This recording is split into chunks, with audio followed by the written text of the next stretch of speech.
সাথে কিছু অপপ্রচারকারী তারা বলে বেড়াচ্ছে হুমায়ুন কবিরকে টাকা দিয়ে না, এখানে টাকা দিয়ে মসজিদ হবে না, ইত্যাদি ইত্যাদি বলতে দিন।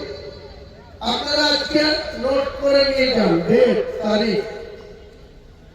এই যে ইটগুলো রয়েছে তার ঠিক পাশে মেন 3 নম্বর গেট থেকে সোজাসুজি আমাদের যে মসজিদ হবে,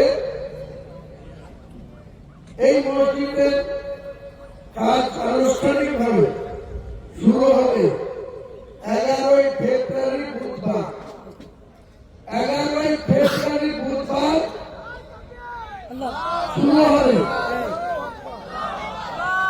মসজিদে লম্বা চওড়া তার কত টাকা বাজেট হবে, সরকারি শিডিউল এবং পারমিশন, সেটা মার্চের 21 তারিখে ঈদ হবে ইনশাল্লাহ।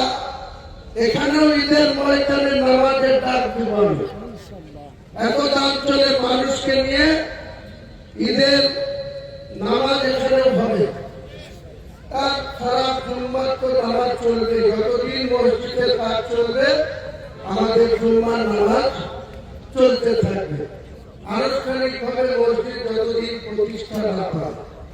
আপনাদের বলেছিলাম এস্টিমেট কেরল থেকে যে কোম্পানিকে আমরা মসজিদ করার দায়িত্ব দিয়েছি, এই মসজিদে শুধু গেটটাকে কমপ্লিট করতে 17 কোটি টাকা খরচ হবে।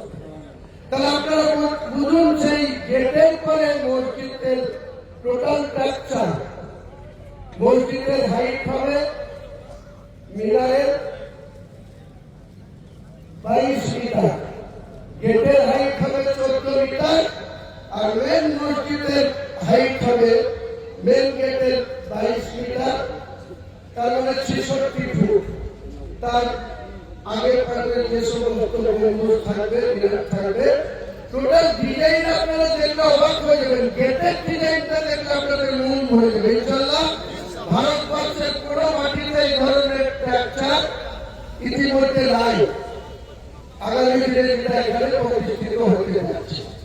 তারপর অনেক কাহিনী আছে। এখানকার জায়গার মালিকরা কেউ সকালবেলায় রাজি হচ্ছে, বিকালবেলায় কত রকম পায়তারা করছে, সব আমরা সহ্য করছি। আল্লাহ সহ্য করতে দিয়েছে, ধৈর্য দিয়েছে, তাই করছে। যে জায়গাটা 2.5 লাখ টাকা কাটা হওয়া উচিত, তিনারা ফেটে বসাতে নিতে তো হবেই 5 লাখ। এসব চলছে, এসব চলবে। আমরা জানি ফেব্রুয়ারি মাসের 15 ঘোষণা করেছেন উনি, তাতে 15 নয়, বরং আশা করছি 15-র আগেই কাজ শুরু হয়ে যাবে। তো আজকে শুনতে পেলেন 15 নয় 11। তাহলে আপনারা যিনি মেন উদ্যোক্তা তার কাছে তো শুনতে পেলেন 11 তারিখে হবে, কি বলেন তাই নাকি? আর আমি প্রতিদিন আপনাদেরকে বলছি কি, আল্লাহর নবীর মতো মানুষ কেউ পৃথিবীতে আসেনি আর আসবে না। তার পিছনেও যখন মুসলিম রূপ ধরে ওনার পিছনে জামাতে নামাজ পড়েও বাইরে তার সমালোচনা এবং কঠিন ভাবে বিরোধিতা করেছে। তাহলে এখানেও করবে, তার কোনো মানে নাই। ভাই ভালো করে জেনে রেখেন, একতা এটা হচ্ছে সব থেকে বড় মূলধন। এটা কোরআনে আল্লাহ বলেছেন, ওয়াতাসিমু বিহাবলিল্লাহ, ধরো আল্লাহর রশিকে, কিন্তু একা একা ধরতে হবে। বলেছেন জামিয়া, একত্রিত হয়ে একসাথে সবাই ধরো। তো আমরা শুনতে পেলাম তামাম মুনাফিকদের হাল ঠিক হয়ে যাবে ইনশাআল্লাহ। তবে আমরা সকলে মিলে চেষ্টা করব।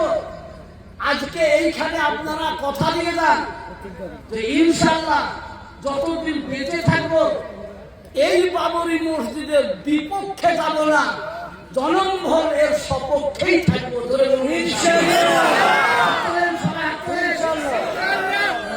আলহামদুলিল্লাহ, এইটা হলো মেন কথা।